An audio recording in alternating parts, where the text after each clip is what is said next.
Selamat pagi. Topik hari ini adalah penutup dari serangkaian materi array yang sudah pernah kita pelajari.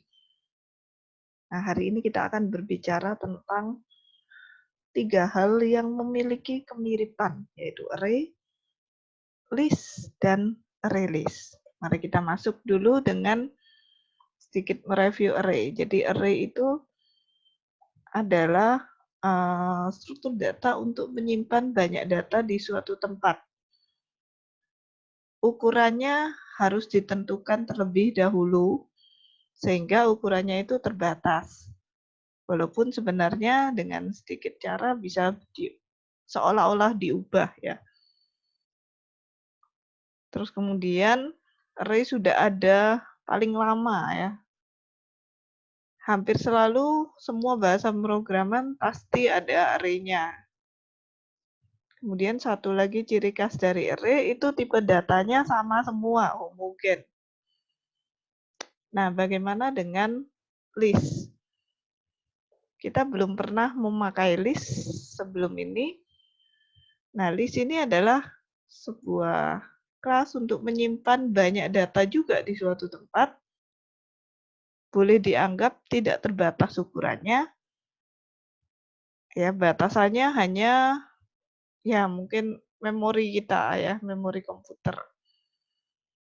Lebih baru dan karena dia kelas, dia punya banyak fungsi untuk mengolah datanya.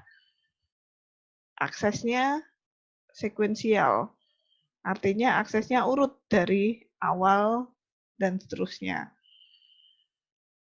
Sedangkan array bisa akses dari tengah-tengah ya. Walaupun di sini juga kelak akan bisa juga kalau diperlukan akses dari tengah.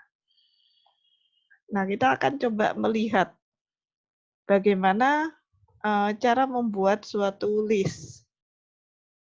Jadi untuk membuat suatu list, kita memakai kata kuncinya adalah list, diikuti suatu kurung yang dibuka dan ditutup dengan tanda seperti lebih kecil, lebih besar ya. Yang ada di dalam kurung tersebut adalah tipe data apa. Nah, jadi seperti array yang harus menentukan tipe datanya, list juga menentukan tipe datanya. Terus kemudian ada nama list di sini, saya beri warna yang berbeda. Sama dengan new list, sekali lagi tipe datanya apa, ada di kurung. Lalu karena dia suatu kelas, ada buka kurung dan tutup kurung di ending dari new. Lalu kemudian kita lihat coba contohnya ya. Di sini saya memakai tipe datanya int. Jadi list int mylist. Mylist ini adalah nama listnya. Sama dengan new list int. Ini untuk membuat listnya. Pada saat seperti ini listnya sudah tercipta, belum ada isinya. Nah, sekarang bagaimana mengisinya, menulis ke list. Tidak seperti array, jadi kita bisa mengisi list secara sekuensial dengan memakai fungsi namanya add. Buka kurung, value ya. Contohnya ada di sini, my list itu list name-nya. Add, kita bisa mengisi value itu dengan berbagai cara. Pertama, kita isikan suatu nilai langsung. Jadi tadi listnya kan integer kan? Nah, kita bisa isikan suatu angka integer di sini. Cara yang kedua, value-nya diisi sesuatu variabel yang tipenya sama dengan isi listnya, yaitu integer. Jadi kita anggap aja sudah punya variabel nilai yang tipenya integer. Nah, sekarang ini dimasukkan sebagai value-nya. Atau kita bisa mengambil inputan dari user, tapi jangan lupa inputan itu harus di parsing dulu agar sesuai dengan isi dari list yaitu integer.parse. Kecuali kalau listnya itu list string, bisa langsung dipakai. Nah, ini beberapa cara untuk mengisi suatu list. Kemudian kalau bisa diisi, pasti bisa dibaca. Dibaca misalnya kita ingin membaca satu data saja, terus kemudian disimpan di suatu variabel. Ya. Maka variabel name sama dengan list name index tertentu. Ini karena kita mau mengambil satu data. Nah, ini tadi yang saya sebutkan, seharusnya list itu sekuensial. Tapi kalau kita maksa, kita bisa akses indeksnya juga seolah-olah seperti array. Kalau tadi pakai add itu sekuensial, dia akan mengisi urut dari 0, 1, 2, dan seterusnya. Nah, sekarang waktu kita baca, jadi ini saya sengaja memberikan warna yang berbeda-beda supaya kelihatan yang mana itu menggantikan bagian yang mana ya. Jadi tertinggi sama dengan nilai 0, di mana tertinggi itu nama variabel, nilai nama list, 0 indeks. Kalau list itu sebenarnya yang paling sering tidak diakses satu data demi satu data seperti ini. Tetapi biasanya diakses banyak data ya. Nah, karena itu biasanya kita akan memakai for each. Jadi perintah for each ini adalah perintah for yang akan memudahkan kita untuk mengambil secara urut suatu data. Bisa dari array, bisa dari list, dan bisa juga dari yang akan kita pelajari berikutnya, array list. Jadi di sini cara kerja perintah for each itu for each, buka kurung, lalu sebutkan tipe data masing-masing bagian. Lalu diikuti nama variabel sementara. Jadi kalau kita ambil satu data, diberi nama variabel apa? Satu data itu. Lalu diikuti kata kunci in, terus ini adalah nama listnya. Nah, ini ada 3 warna gitu ya. Maka yang hitam data type itu kita isi integer. Karena list kita dari tadi contohnya integer. Jadi for each dalam kurung integer nilai. Artinya setiap bagian dari list nilai alpro di sini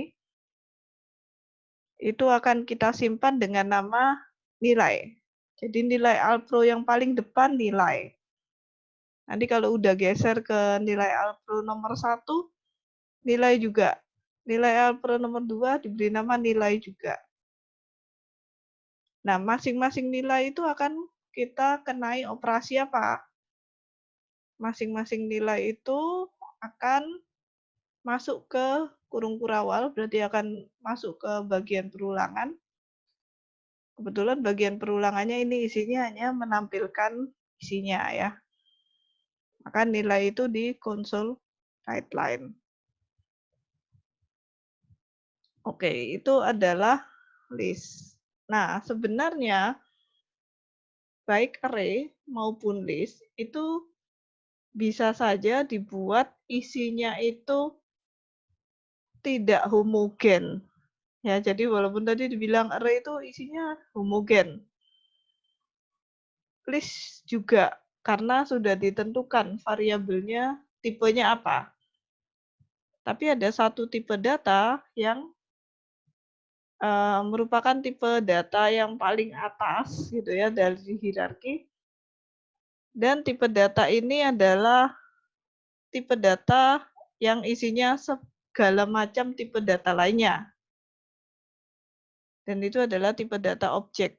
Nah, jadi kalau array atau list itu tipe datanya diisi objek, maka bisa diisi apa saja. Nah, ini saya berikan contoh kalau di array ya. Objek myArray sama dengan new object. Maka myArray 0 bisa diisi integer misalnya. MyArray 1 bisa diisi string. myArray 2 bisa diisi boolean. Jadi ini 3 data yang jenisnya berbeda dan dimasukkan ke array yang sama. List juga sama seperti itu ya. Jadi kita bisa memasukkan list object mylist sama dengan new list object. Lalu masukkan 3 hal yang berbeda seperti tadi, integer, string, dan boolean. Jadi kata kuncinya adalah di objek. Objek itu artinya bisa diisi dengan segala macam tipe data. Nah, dengan cara itu maka kita masuk ke tipe yang ketiga. Jadi judul materi hari ini adalah array, list, dan nah ini sebutannya seperti penggabungan dua itu ya, array list. Seperti list ini kelas untuk menyimpan banyak data di suatu tempat, boleh dianggap tidak terbatas, baru juga sama-sama memiliki banyak fungsi, tetapi secara natur dia langsung heterogen. Karena data yang disimpan itu langsung berupa objek, tidak seperti list dan array yang harus menyebutkan tipe data apa, kalau diisi objek baru dia objek. Kalau array list langsung objek ya, by nature. Kita lihat dari cara pembuatannya. Di cara pembuatan array list tidak menyebutkan tipe data apa. Kita cukup menulis array list ya, lalu kemudian namanya apa, sama dengan new array list, sama sekali tidak menyebutkan tipe data apa, karena semuanya itu dalam bentuk objek. Setiap datanya yang dimasukkan. Nah, ini contohnya. Lalu kemudian untuk menulis, sama sebenarnya seperti list, yaitu pakai add. Yang tidak sama itu adalah segala macam value yang dimasukkan itu akan disimpannya sebagai objek. Nah, jadi secara otomatis ada proses boxing ya. Boxing itu kan seperti dibungkus ya. Segala macam data dibungkus jadi objek. Lalu kemudian, nah ini tadi berbagai value, jadi intinya sama sebenarnya, release dan list cara menulis datanya sama. Ya ini tipe yang ketiga tadi. Sekarang membaca data. Nah tadi semua data di release itu adalah objek. Jadi berhati-hatilah kalau misalnya data ini akan dipakai. Karena Anda tidak bisa memakai data objek langsung kalau mau dihitung. Anda tadi memasukkan integer, tapi integernya itu sudah diubah jadi objek. Waktu menulis ya. Pada saat nanti Anda baca, Anda tarik, dia tidak langsung jadi integer. Makanya harus diubah dulu dengan proses unboxing. Unboxingnya misalnya memakai integer.parse kalau mau diubah jadi integer. Kalau Anda mau mengubahnya jadi bentuk yang lain, Anda bisa memakai variabel lain ya. Nah, salah satu cara untuk mengetahui sebenarnya kalau misalnya walaupun tidak dianjurkan ya, tetapi misalnya di dalam array list Anda itu ada macam-macam jenisnya, maka sangat perlu untuk Anda ketahui dulu isinya ini apa sih. Nah, bagian itu akan kita pelajari di pertemuan yang selanjutnya ya. Jadi di sini kita ambil contoh langsung unboxingnya integer.parse dengan asumsi kita sudah tahu bahwa ini isinya integer. Karena unboxing yang salah itu sangat berbahaya karena bisa error ya. Kalau tadi diisinya string lalu kita unboxing integer.parse pasti tidak berhasil kan. Nah, sama dengan yang tadi, karena ada banyak data, biasanya array-list ini juga memakai for each ya. Tapi for each-nya itu yang paling atas di dalam kurung. Kalau tadi for each-nya itu menuliskan tipe data apa, tapi sekarang tipe datanya pasti objek. Jadi untuk setiap data yang ditarik itu tipenya adalah objek ya. Jadi objek variabel name seperti ini, objek nilai di dalam apa? Di dalam nilai Alpro misalnya. Nah, yang diulang-ulang itu ada banyak perintah. Perintah-perintah itu ada yang perlu boxing, ada yang perlu unboxing, ada yang tidak perlu. Perintah yang tidak perlu unboxing itu biasanya perintah misalnya untuk menampilkan. Karena untuk menampilkan tidak perlu diubah dulu. Tapi kalau untuk dihitung ya, untuk diproses itu seringkali kita perlu mengubahnya menjadi tipe yang sesuai. Seperti di sini diubah dengan memakai integer .parse.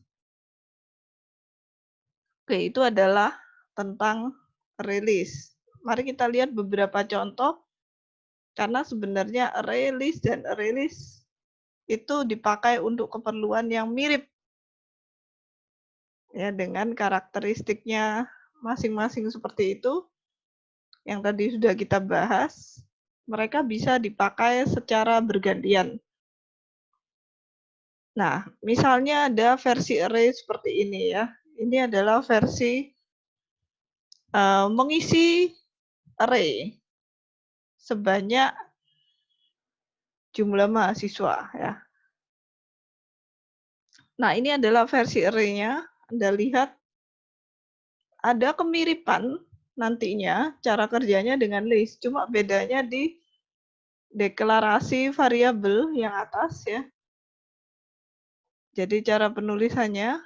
Lalu kemudian bedanya lagi waktu mengisi tidak menyebutkan indeks tapi pakai add kalau list. Versi array list sangat mirip dengan versi list, cuma diganti aja namanya array list ya. Tapi untuk penulisan sama kira-kira versi list dan array list. Oke, mari kita lihat contoh pembacaan data. Kalau tadi penulisan data. Ini pembacaan data dari suatu array.